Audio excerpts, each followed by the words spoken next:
What helps you to stay composed and clear in that moment? Because what I learned about you, what I heard about you is you have done a lot of surgical strikes. You were involved in that.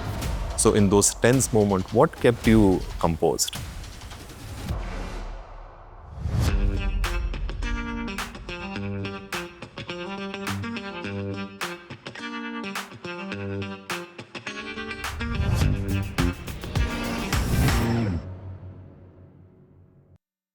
Greetings, everyone, and namaskar. Welcome to another episode of Live Your Best Life Unscripted. We often admire people for their strength, leadership, and composure. But what we really ask is that what does it really take to hold yourself together when the pressure keeps mounting? Today's conversation is about the inner work behind a life of responsibility. Our guest today is someone whose career has been defined by leadership under pressure. Lieutenant General D.S. Hooda served as the Northern Army Commander of India and played a key role in some of the country's most critical military decisions, including overseeing major counter-terror operations. But today, we are not here to talk about rank or authority. We are here to talk about the person behind the uniform and what it takes to stay steady through life.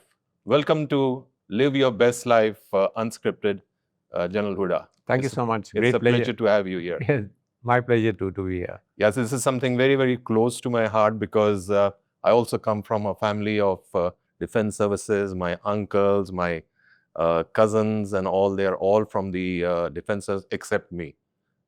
Yeah, but you have that background. So, I mean, you know how that life is and what it means. Yeah, no, it's really an honor to have you here. So, General Hooda, before we proceed, let me ask you that, before the uniform, the army and the leadership roles, what kind of person were you growing up? Was there an early influence that shaped how you look at responsibility? Yeah, so before the uniform, there was also the uniform. Because my father was in the army, Second World War soldier, very frugal, very disciplined in what he did. He came from a small village and started his education quite late. And so he sort of understood the need to give opportunities to his children. We were 4 siblings, sent us to the best of schools. I still recall my father's last posting in Dehradun. When he put my younger brother to Doon school, he actually had to sell his scooter to pay the deposit, and then he would walk every day from home to office. So I think some of that influence, has sort of shaped my early years. And so when I decided to join the NDA, it didn't seem like, much of a change that, you're going from a military house to a life of uniform. So you said you had 4 siblings. So are all of them in the defense services or you're the lone warrior? No, I'm not the lone warrior. So my elder brother was in the army. Unfortunately, he's no more. My sister was married to an army officer. I joined the army. My younger brother, he sort of escaped the dragnet. He's now in the US. Oh, he's in the US. Yeah. Okay. So when you joined the army, I mean, it was a particular decision you take that you're going to go for infantry, artillery, armored, or paras, or you were from the infantry, if I'm not mistaken. Yes. Yeah. So I did opt for the infantry, and in the infantry, I opted for the Gurkhas. Oh, okay. That seemed like a very fascinating regiment for me. So honestly, there wasn't much of a debate or dilemma in my mind that what is the arm that you should join. The infantry is sort of called the queen of the battle, always leading from the front. And Gurkhas seemed such a fabulous and famous regiment to join. Yeah, and it's a very smart, I would say, regiment. I would say, when the Gurkhas, the way they wear their caps and the way they move, it's really fascinating. I've been always fascinated by the Gurkhas. Okay, and so can you take us back to your early days in the army? Maybe a moment, where things didn't go according to the plan, and you realized, how much you need to do, or put in that efforts for that. Look, the fact that military life is going to be mentally hugely challenging uh, actually comes on the first day when you join the academy. So I remember I was a 16-year-old, joined the National Defense Academy, and the first day of our academy, we were first termers. We were asked to stay back after dinner, and that night was front rolling, back rolling, push-ups, sprints. I mean, till you thought your body perhaps can't take it, and it continues for weeks. For example, we are issued bicycles to go to classes, but as first timers, you're not allowed to ride the bicycle, but you have to take the bicycle to the class. Oh, okay. So you sling it around your neck. So the first two months is the bicycle riding you. Now this might look tough, but there is a paradox here. You see, the more they challenge you physically, the more your mental conditioning grows. So I would say, sometimes we say, yeah, we have this one heroic moment which will come, which will make us realize that, we are mentally very strong. But I think it's the daily doing the hard things Yeah. and doing them well that actually, builds up your inner resilience. And that's today we laugh at our NDA days, but they were very tough at that time. But they helped us build this mental conditioning. So when you talk about the NDA days, and you also mention about build you for the tough days, so what was that specific thing or the specific learnings which you had during your NDA days? Because I am always fascinated by NDAs. Okay, so what was those specific things? How did they mold you into becoming, I would say, a perfect, disciplined army person or defense services personnel? See, I think what they do initially is sort of to tell you that where you're coming from, life here is going to be different, and they do it by challenging you physically, uh, sort of trying to tell you that there is nothing physically that is impossible that you cannot do.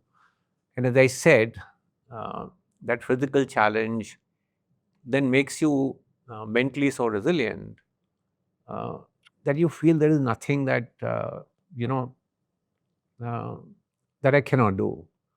Uh, for example, we had to, as first timers, roll back from the movie hall to the mess Roll after seeing back. a movie. Yeah, yeah. So almost between half and 1 kilometer, you would just go front We're talking rolling. about front rolling. Yeah, yeah, yeah, yeah. Oh, okay. Yeah, but that, you had to see a movie like Love Story, so it didn't really matter. But that's what I'm saying. So that's how gradually over a period of time they condition you, they build you, and then of course, the military that you are going to has a certain set of values, has a certain culture, and that must be sort of followed. And we can talk about that sort of values and culture later. Uh, so when you come out of the academy as an officer, Hmm. you are now sort of completely conditioned to a disciplined way of life, conditioned to uh, you know that the environment you're going through is going to be challenging, it's going to be difficult, but that 4 years of training has prepared you for it. So NDA, yeah, it's 4 years. So coming from a young person getting into NDAs, and after watching Love Story, going for those roles, do you still believe in that discipline has helped you to what the person you are today? That discipline. Absolutely, absolutely. I mean, it's those early years that really shape you as a young officer. Uh, of course, military life itself teaches you a lot of things, but that early discipline is what really stays with you, throughout. The foundation for discipline, foundation for doing things properly, that has been set in that training years for you. Oh, that's nice. So, ladies and gentlemen, you heard from General Hooda that what you initially set up in your life in those initially days, okay, what you learn, that is what shapes you for the future. And so, let me ask you, General Hooda, is that people often use the word bravery very casually. In your experience, what does courage really look like when fear is really is real and the stakes are very high? Yeah, so people often say courage is the absence of fear, and that's not true. So we had Field Marshal Manekshaw, who very famously said, if you say you are not afraid, you are either lying or you are a Gurkha. So, Okay. yeah, so fear is always present. I mean, and particularly where lives are at stake. When we're talking about the military and the army, uh, you're in situations where people could get hurt, uh, and so there is always this fear. Uh, in my view, courage has three dimensions. The first dimension is physical. When you are in a very dangerous situation and you can get up uh, and tell your people, follow me, Mm-hmm. that you are the one who's going to Leading put it. himself first in the line of fire. Not you go, I will follow you, but you get up and say, follow me. But I think there are also moral dimensions to courage, which as you grow up in leadership become important. The courage to accept responsibility for your mistakes Nice. and say, look, I have done something wrong, and not try and sort of pass it off to somebody else. Mm-hmm. And I think also more and more, again, as you rise up in rank, is the courage to ensure your institutional values are not weakened. Uh, that to me is very critical. You could call it speaking truth to power, saying if we do things like this, there could be dilution of institutional standards. There could be dilution of the character of the institution. I know today we talk about this institution has weakened, that institution has weakened, and therefore I think it's important, and that too, takes enormous amount of courage to say, uh, look, I will go, but my institution, my organization must not be sort of weakened. So I look at courage from sort of these three dimensions. Beautiful tips for leadership, General Huda, you gave is that, always lead from the front. It is not, if you are a leader, you have to be upfront and, Absolutely. and lead by example so your other team can follow you, and also learn to accept your mistakes. I think if these things are there, ladies and gentlemen, what we heard from General Huda is that as a leader, you need to lead from the front. Your team needs to follow you. And also, the discipline has to be that learn from your mistakes, accept your mistakes, okay, and correct them as you move along in life, okay. So that brings me to another question. It's all about pressure and inner control.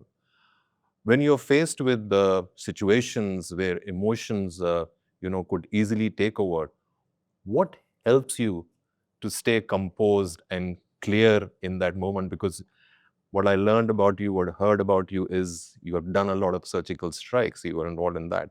So in those tense moments, what kept you composed? Okay, so before I have a personal mantra. Okay. uh, Before I give that, let me sort of put it in context. So, September 18th, 2016, 10 days before what we carried out what we call the surgical strikes, we had an attack on the Uri garrison. Mm-hmm. And there was a terrorist attack. 4 terrorists had sneaked in. And by the time the operation was over, we had lost 19 soldiers. That was the biggest single day loss of the army in 20 years. Oh. And obviously, you ask yourself, Uh, there's something you could have done to prevent this. That there is a sense of failure as to why this has happened, and then of course a lot of pressure from outside. Social media, particularly, is very harsh in these situations. Yeah. And what were you doing if you can't protect your own garrison? What will you do?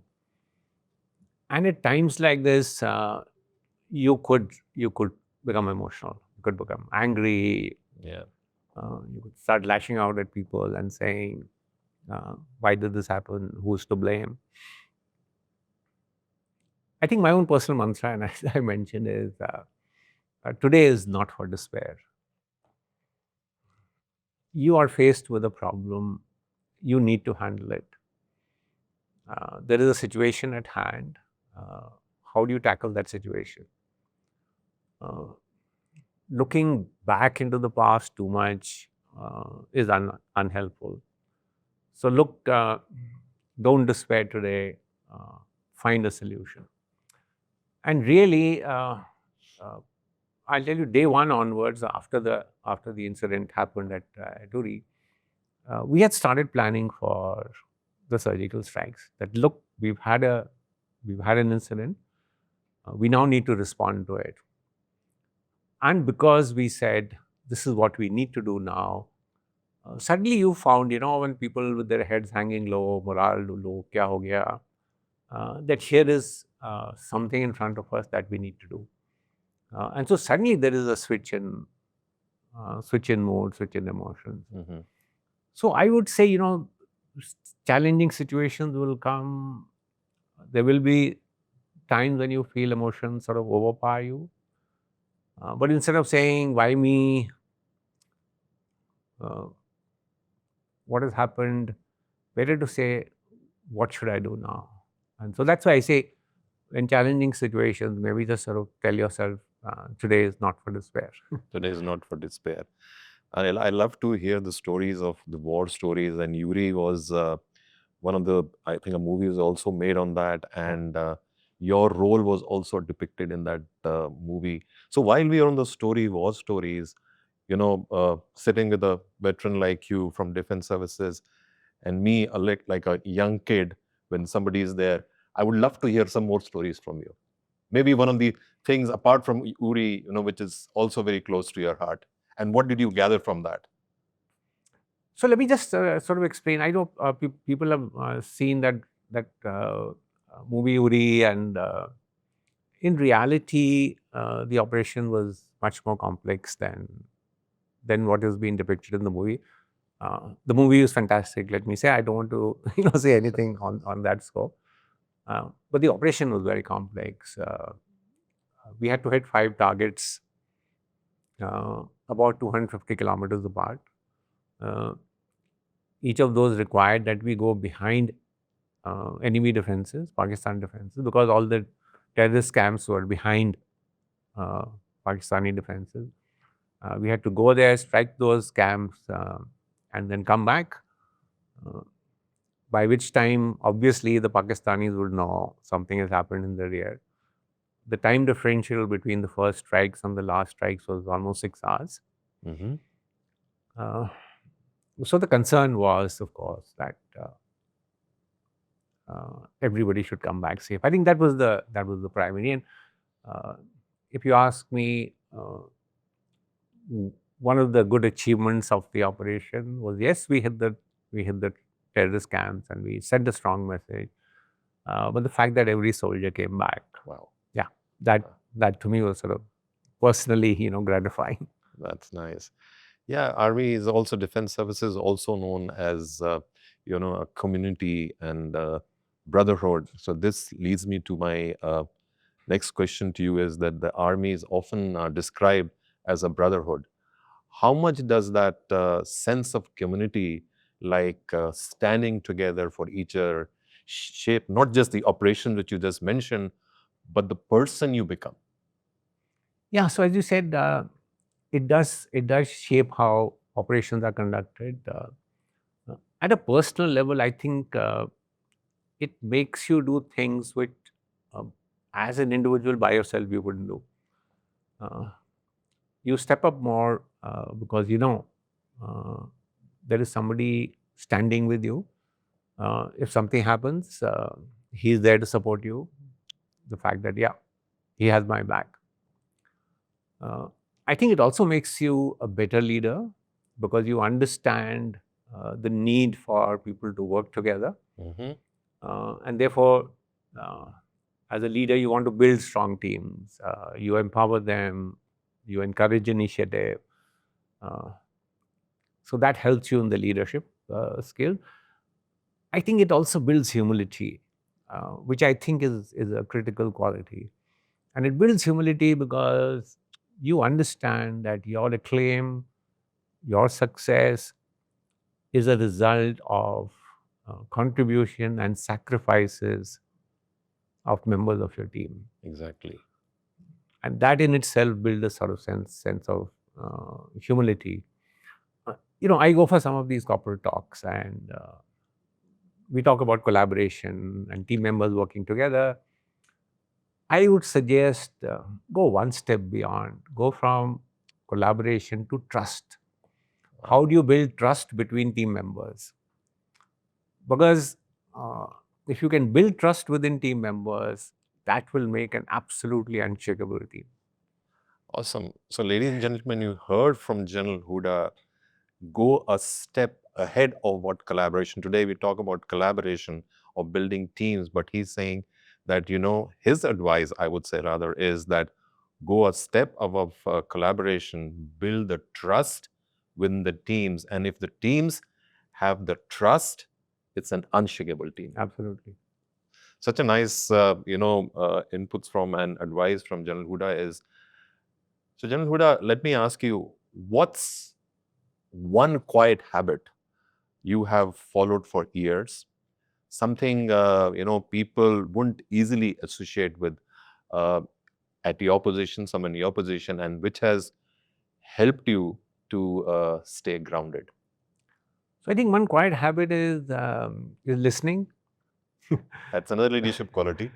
Yeah, I mean your ability. I know as you rise in rank, uh, I think the understanding that look, you can't be an expert in every area, and therefore the need to listen to some people, take their advice, understand. When you are on the top of the hierarchy, voices of those below you become faint. You often have a close set of advisors around you, and so it was always my attempt. Can you reach down and listen to those people? So, just as an example, when I was the army commander, uh, I had a dedicated exchange operator who would connect all my calls.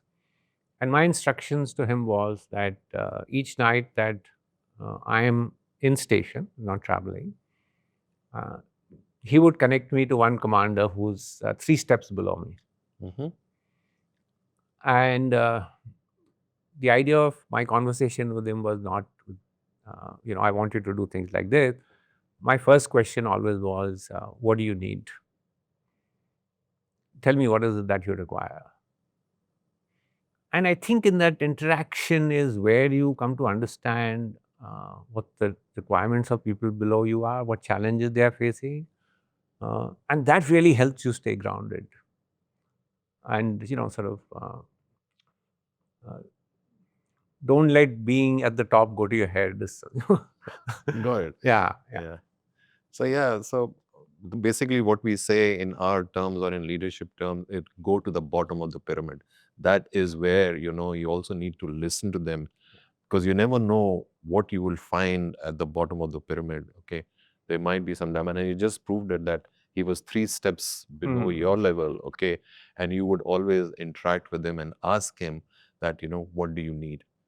So when we talk about this is about leadership. When we talk about, let's talk about some mistakes and I would say reflection. If you were to go back in time and change one decision, would you, or do you believe even your toughest mistakes shape to what you are today?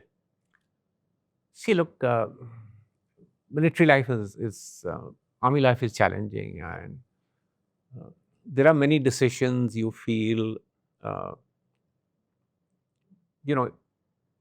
I could have changed that decision, and particularly decisions where lives have been lost.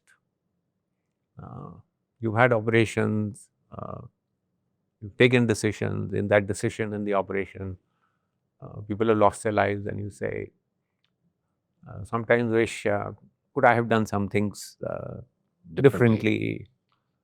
Uh, but really, the fact is, despite whatever regrets you might have, the outcome is already written in stone. Hmm. You can't change the outcome. What has happened has already happened. So I think the critical part is learn from how you made that decision. Uh, could you have done things better? And then try and apply it, in your next situation when possibly you are faced with something. So I think that learning process is hugely critical. The unfortunate fact is that the outcome you cannot change of something Exactly. that has already happened. So the crucial thing is learn from it and improve yourself. That I think is better. Learning is always constant, and we in leadership we also say that learn from your mistakes. What is your take on that, and how it shapes you better when you learn from your mistakes? No, that's really a part of your leadership experience. Uh, if you're going to take that sense that I am not wrong, this was somebody else's mistake, then obviously you're not going to sort of improve yourself. So the learning from mistakes is a hugely crucial part, I think, of growing up as a leader, and honestly acknowledging that mistakes have been made. Okay. So General Huda, beautiful inputs, and I'm sure our viewers who are listening to you today as leaders would take away a lot of tips, a lot of learnings. Even I am, learning from you, from your experience with a veteran from the defense services. The next segment, General Huda, is about myths that need to die. Okay, so where we challenge popular beliefs, people don't often accept without questioning. Mhm. So the first myth is that strong people don't struggle internally. So in your experience, did you have moments of doubt or inner conflict that others never saw? Yeah, so let me let me give you a small sort of personal story. Uh, so this is 8th October 2005.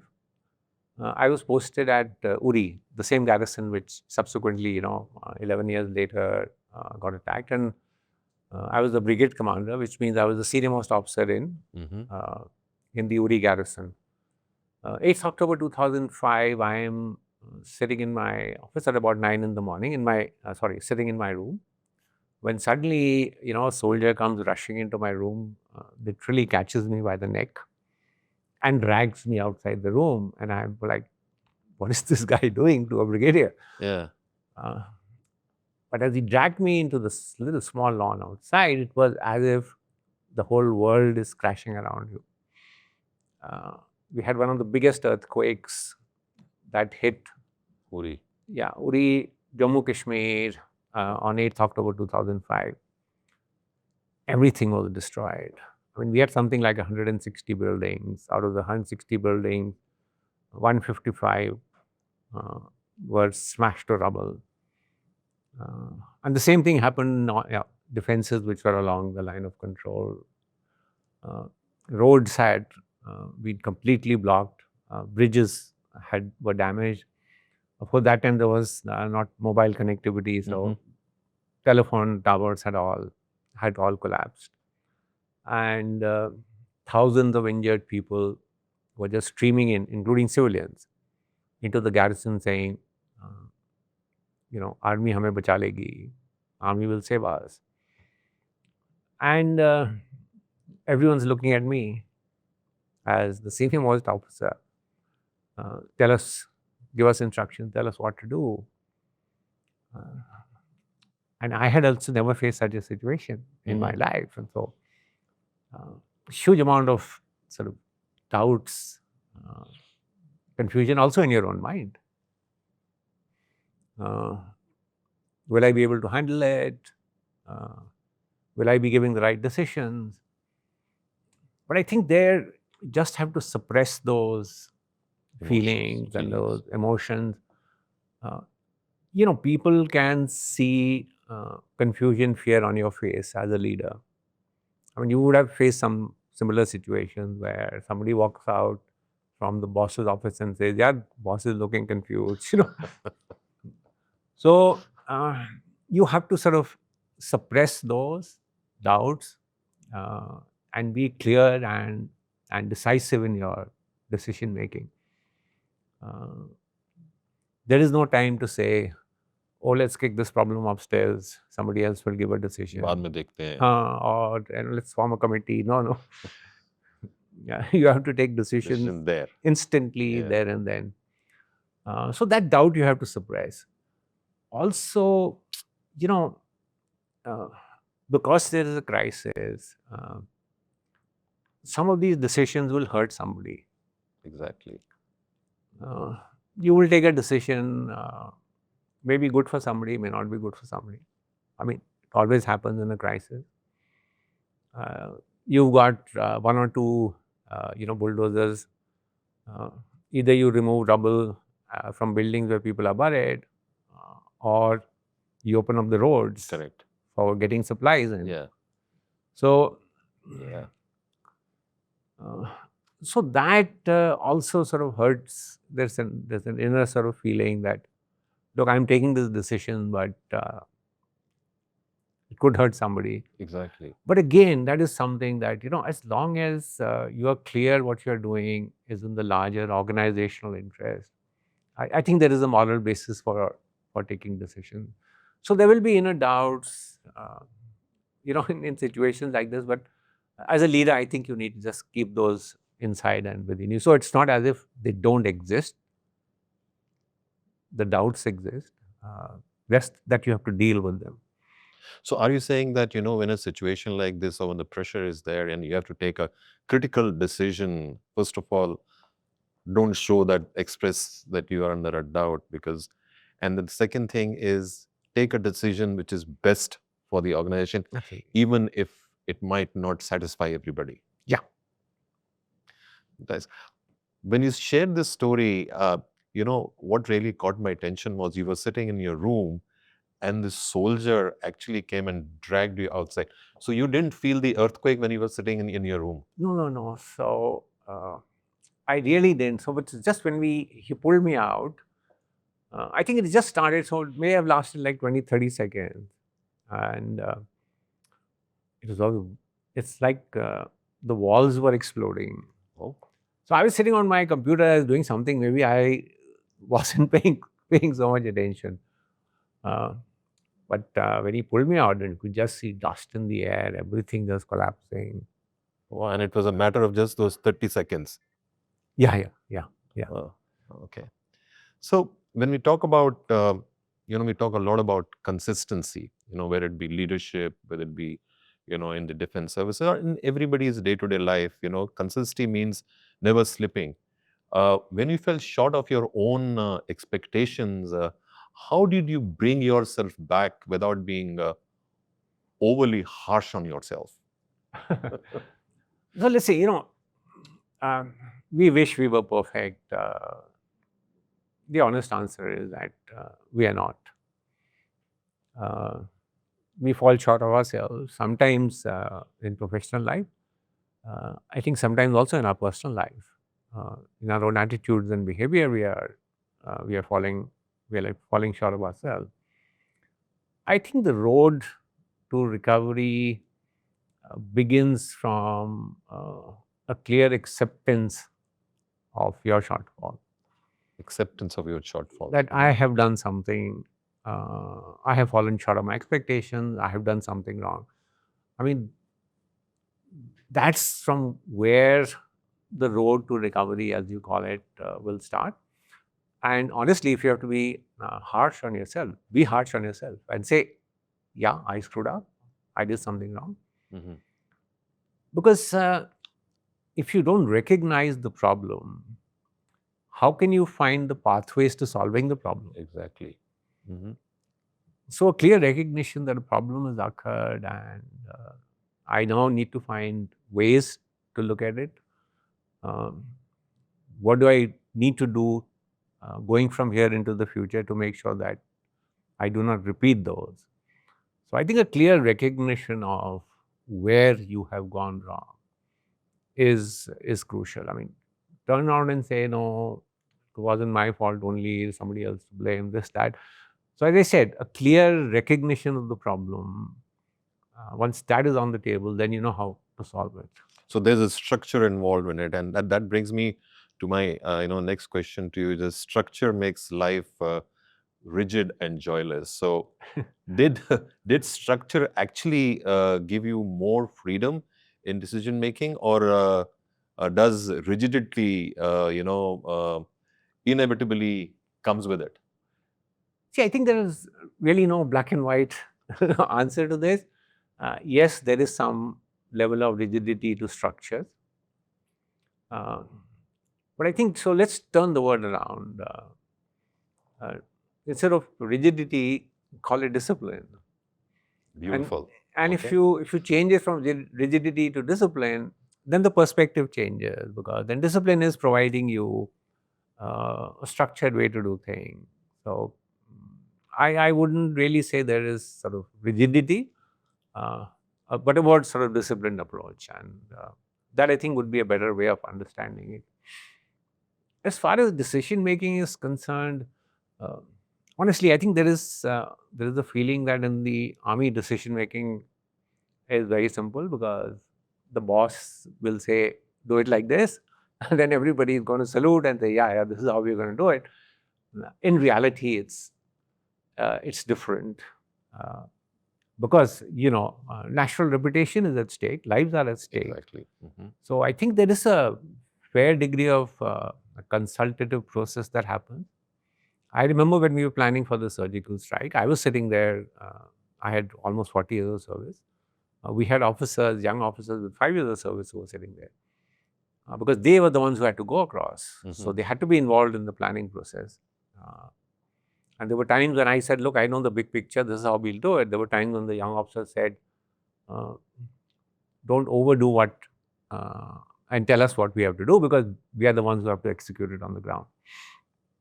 So there is a consultative process. I think what the structure helps is, once a plan is made, and your boss tells you, okay, now I have finalized the plan. What the structure does is, everybody says, now this is my plan. Okay. Everybody takes ownership of that plan.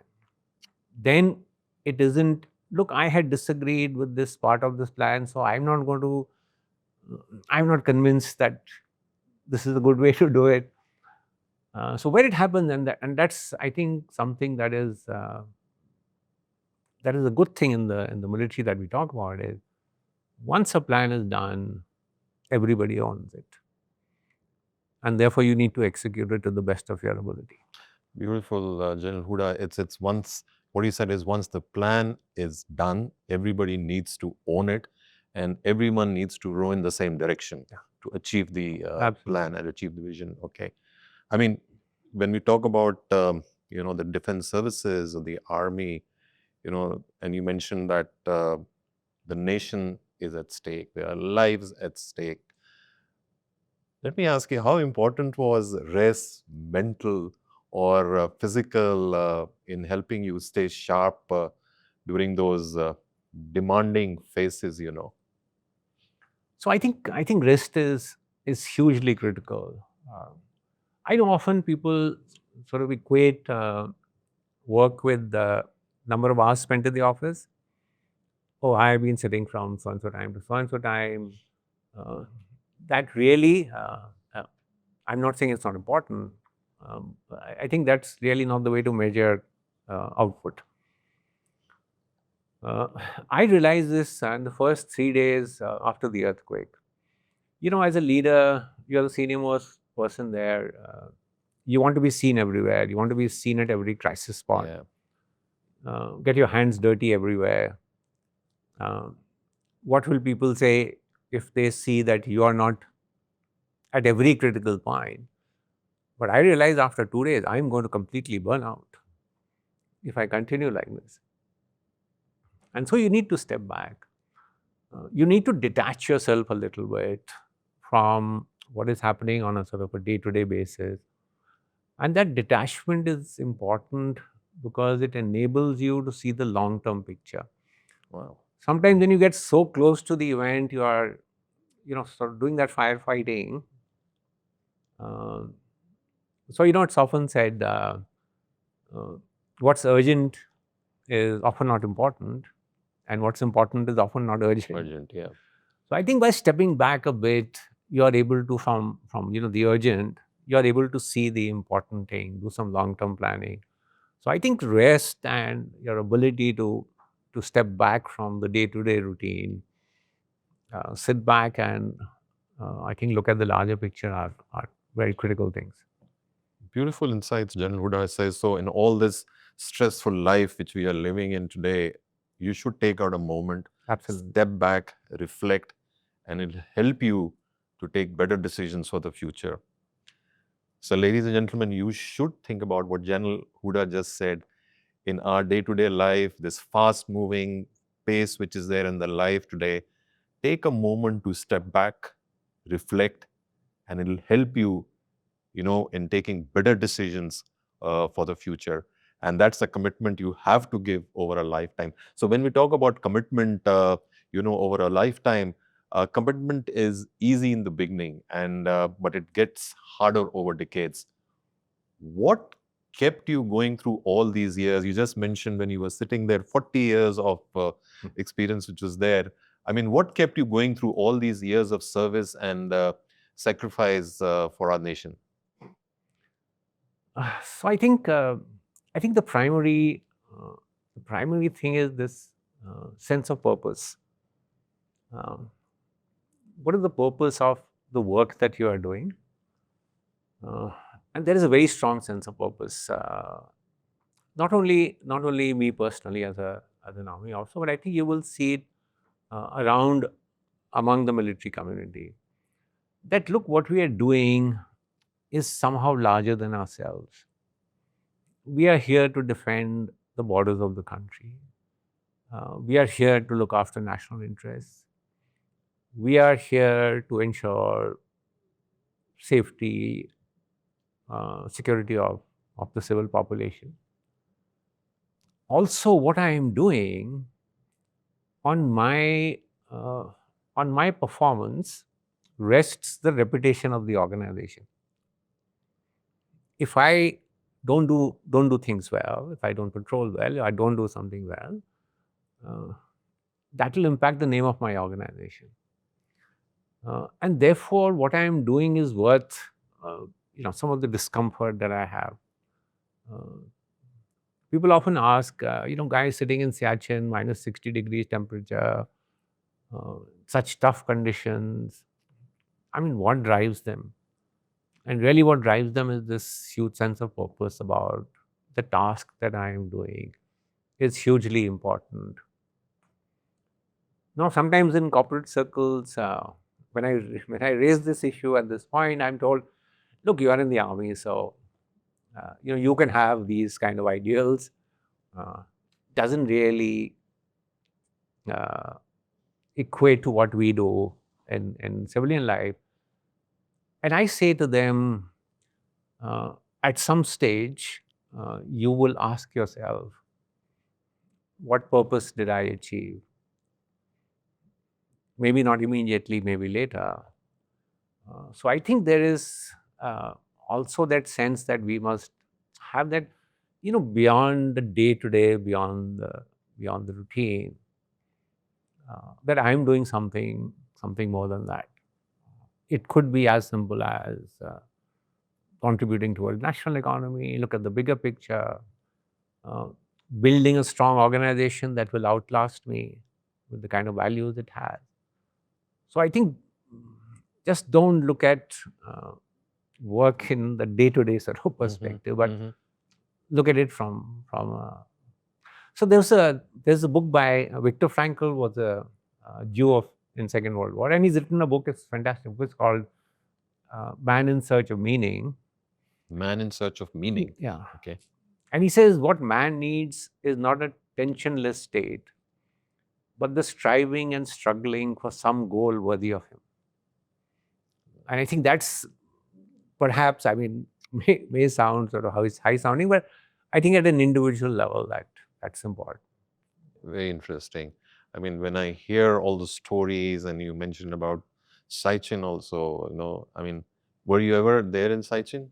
Well, not posted there, but yes, I was looking after that area, and so I made a large number of trips there. Minus 60 degrees. Minus 60 degrees. What discipline do you need in minus 60 degrees? It is amazing. Minus 60 degrees, 60 feet of snow in winters. How much? 60 feet? Yeah. Wow. Okay. Yeah, your oxygen levels are about half of what you're breathing here. So every physical activity is a challenge, and people stay in tents, because at those heights you really can't build fancy shelters. So it's a huge challenge, but people are there, motivated, doing well. Yeah, hats off to our, defense services, our, soldiers who are, posted in those, places like Saichin, minus degree. I mean, to every soldier who's there, who's serving the nation, protecting the nation, hats off to you, and thank you for, protecting the nation, and thank you, General Hooda, for sharing the stories, which are there. And this is life of when you were there in the defense services. Okay, let's talk about life after the uniform. After years of living with the clearly defined structure, what was the hardest? I would say the adjustment one had to do once the structure was gone, or you still follow that structure which is there. So actually, the structure never completely goes away. Because there is a vibrant veteran community. There are regular interactions between serving officers and retired officers. Each headquarter has something called the veteran cell, which is meant to look after welfare of veterans. So the structure doesn't completely disappear.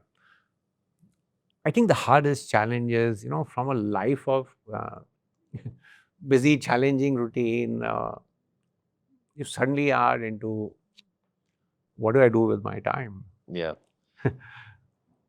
And I think that switch is difficult to make. And I think it's important at that time not to sort of keep living in that image of the past. It's gone. But see now how you can find new purpose in life.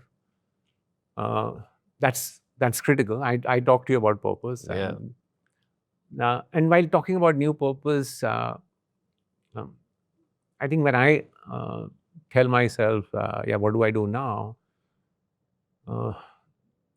I often recall the story of this young woman, and I'll talk about it. So 2015, when I was still the Army commander, in one of the operations where we were fighting terrorists, one commanding officer, Colonel Santosh Mahadik, he lost his life in that operation. Now, commanding officer is a fairly senior officer, about 20 years of service. And his wife was Swati Mahadik. Swati was at that time 35 years old. She had two children, one aged 5, one aged 10. And she was staying at Udhampur, where my headquarters was located. So when my wife went to meet her, after the funeral, Swati said, I want to join the army. And honestly, we were all completely astounded, because the maximum age for entry into the training academy is 25. And she was already 35, 10 years over age, and 2 children she had. But Swati was completely determined. She said, I've lost my husband, yes, I know, but this is now my purpose, is to put on the uniform. And you guys better make it happen. So we took up a case and it went up and down, Army headquarters. Finally, the defense minister, Mr. Parikar at that time, said, okay, I will give her a dispensation for age that she can appear for the examination, although she's 10 years over age, but rest of it, she has to do on her own.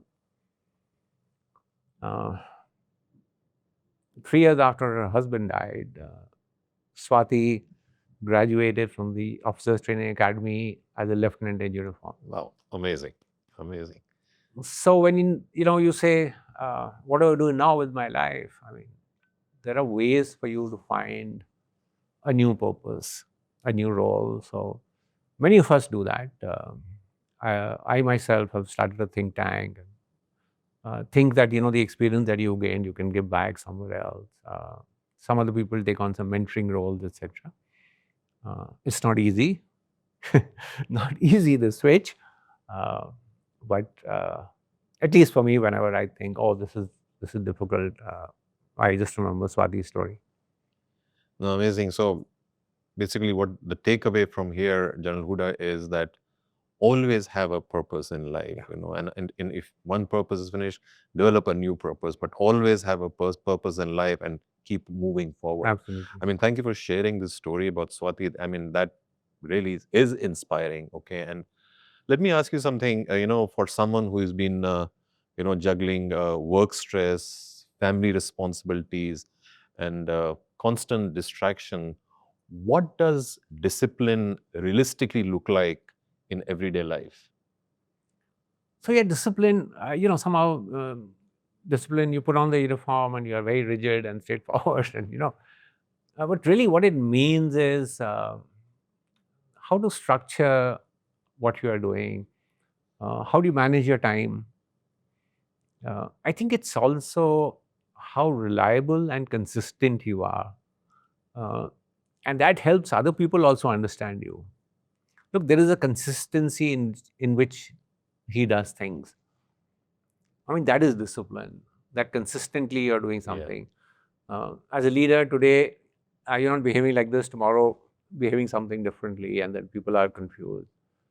There is this sense of reliability about you. So it doesn't merely, it's important if you're told to reach at 8 to be there at 8, but that's not really the end of it.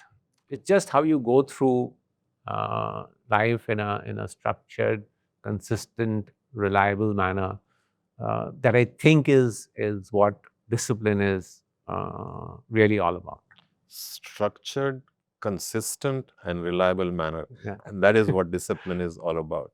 So you heard that, ladies and gentlemen, structured, reliable, that is how, and discipline, these go all in hand in hand. So, General Hooda, my next segment is all about 1% better every day. So now so I'm going to ask you simple questions, and what are those actions which create a lasting change? So my first question is one daily habit that quietly builds inner strength. So I'll tell you my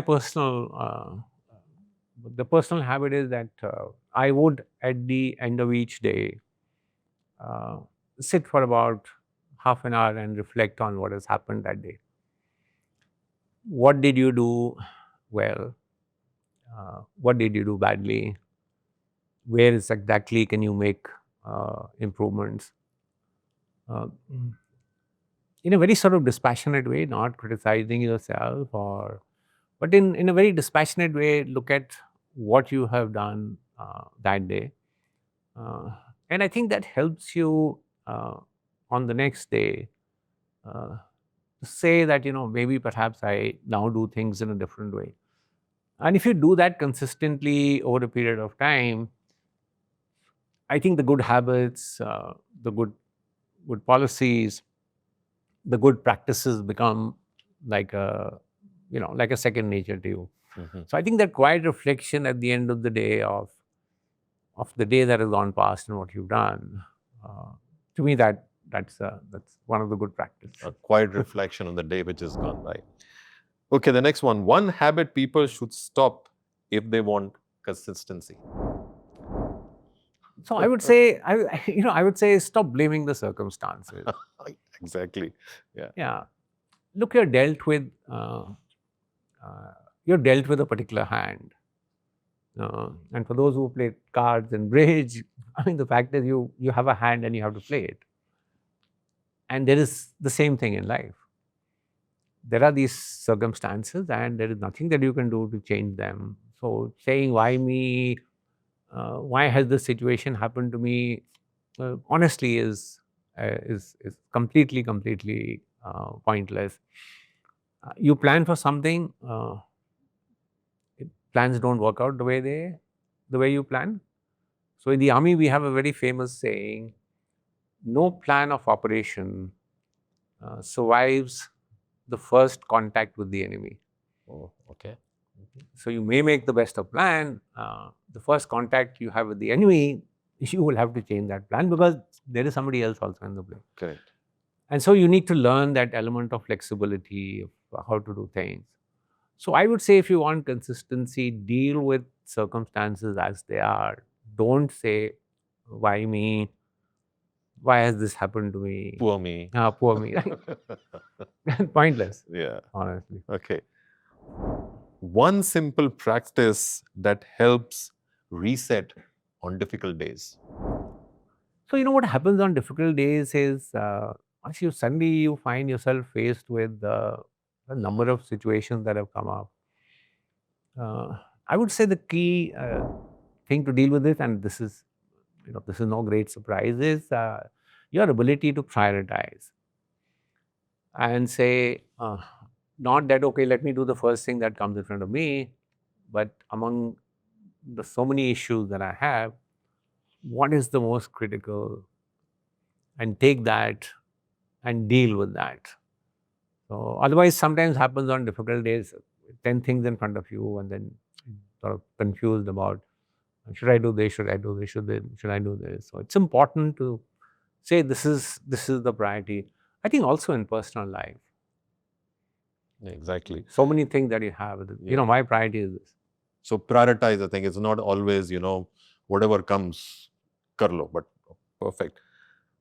So, General Hooda, once a critical decision is made, how do you personally live with its consequences, especially when the outcome are uncertain?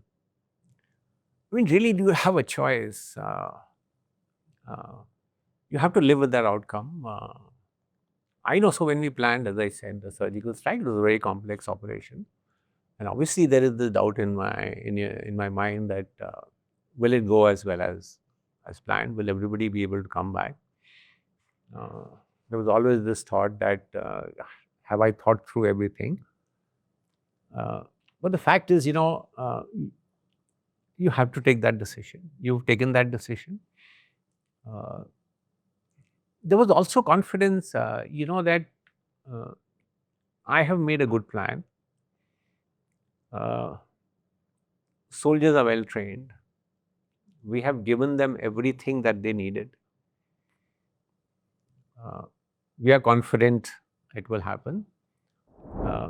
I think that confidence will drive you to take the decision.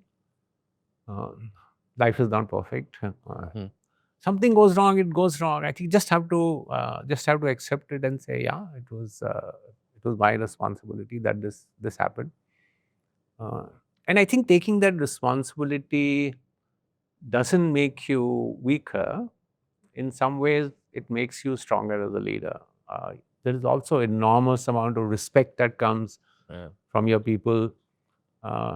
If you say, look, this is on my shoulder. You don't worry about what happens. You go ahead and do it. So uh, I don't think there is a very critical sort of dilemma as far as this is concerned. Some decisions you say take will be good. Some decisions you take will not be so good. Yeah.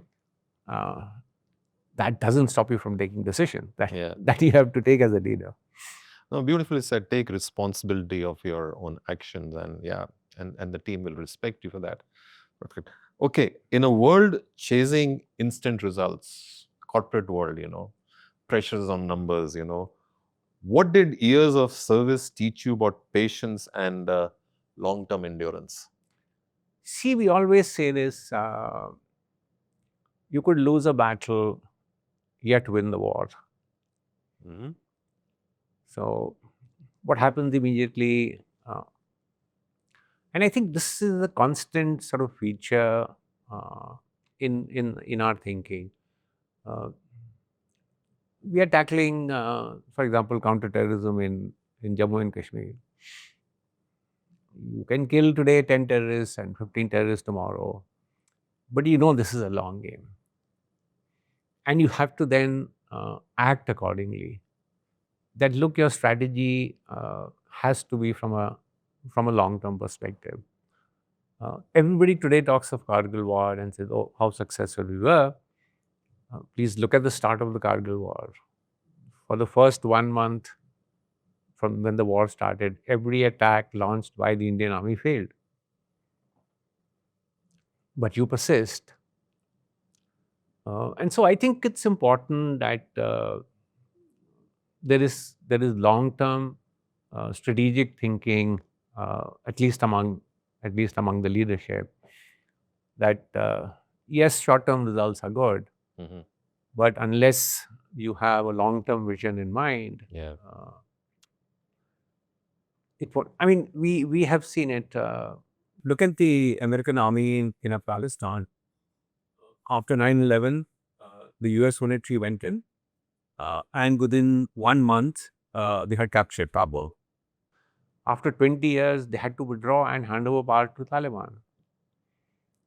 So, unless that long term thinking strategy is in place, you could lose out, despite immediate success. So one of the takeaways also, Hooda, I learned from this conversation is about consistency was also, even if you're having failures, keep on trying, never give up. Okay, is there a space for vulnerability in leadership, or does strength sometimes require silent resilience? No, see, silent resilience is required. But again, we are all human beings. So, uh, there will be vulnerabilities. And let me tell you, your people below you understand that. They don't see you as a Superman or somebody who cannot get hurt or is not vulnerable. Uh, but as long as a leader, you are able to motivate people, carry the team along, uh, I think your vulnerabilities will result in the team working harder to make sure that you as a leader are uh, not shown bad or not shown poor. Mhm. So if they have that faith in you, in some ways, um, you know, yeah, this has happened. We must make sure the boss is not let down. Yeah. So vulnerability is not always uh, a weakness. It's a human condition. But I think as overall character of a leader is in some ways turn that vulnerability into an advantage. Nice. Oh, I love this one. Which values from defense services or the military life do you feel the civilian society could benefit from the most today? I'm going to answer this a little differently. Okay. Okay. So, look, the military values, courage, honor, integrity, loyalty, comradeship. These are absolutely critical values, and some of these could find also adaptation in civilian life. I think the crucial part is this, and I'm sure your organization also has a set of values. Many of these organizations have their own set of values.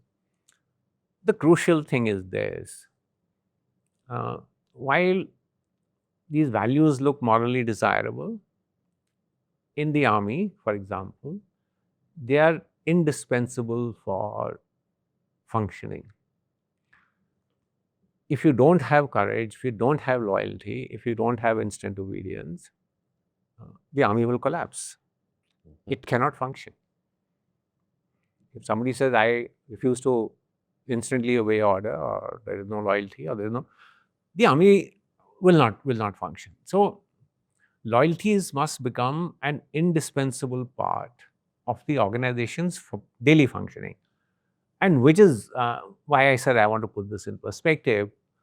Uh, it's not that you borrow values from army into civil life, but whatever set of values you have, make them a part of your daily life, make them a part of your daily functioning. Mhm. Just don't say, oh, I have these set of values, this on my calendar, this on my desk. But the organization, the individuals are following those values regularly. I think that is more crucial. Doesn't matter this value, that value. Whatever you decide organizationally, just follow them And believe in them. and believe in them. Yeah. Yeah. One last question. Can discipline also mean knowing when to step back or let go rather than always pushing forward? Absolutely. Absolutely. You must know doing this, something which is done wrong and you keep doing it time and again is not going to help. In the army, for example, we say, don't reinforce failure. Mhm. You start a plan and you find that this plan is not succeeding, don't continue to do that. Don't continue to just push your way. Try another different approach. Yeah, The objective remains the same. correct. So the objective remains, I have to capture Tiger Hill. Now, if I'm going from the north and I'm not succeeding, there is no point continuing to push more people that way. Yeah. Change direction. So I think discipline also means at some stage, this is not working, step back from here. Let's try another approach. Let's try another way of doing things. So as I said, don't reinforce failure. Not reinforce failure. No, beautifully said. I mean, what I understand from this, General Hooda, is that if you have a plan, if you have a goal, and you set, on the journey of achieving that goal, but if there are hindrances in achieving that goal, don't just keep pushing towards that. Absolutely. Find an alternate way, but don't change the goal. Yeah. Don't change the goal, but find alternate ways or solutions to achieve that goal. Beautifully said, and ladies and gentlemen, most people aren't trying to be extraordinary. They are just trying to stay steady in a world that keeps demanding more. And sometimes steadiness comes from showing up, even when it's hard, even when no one is watching. Thank you, General Hooda. It was a pleasure having you here, and a lot of insights. I learned a lot from you, and I'm sure our viewers will learn a lot from you, because your journey was all about honesty and depth, and encouraging us to stay disciplined, never lose focus on our goals. Absolutely. Okay, find solutions, different solutions to reach those goals. Stay focused, and most of all is honor your own commitments, believe in yourself. So ladies and gentlemen, if this episode resonated with you, don't forget to like, subscribe, and share it with someone who might need it. This is Live Your Best Life Unscripted. Until next time, thank you.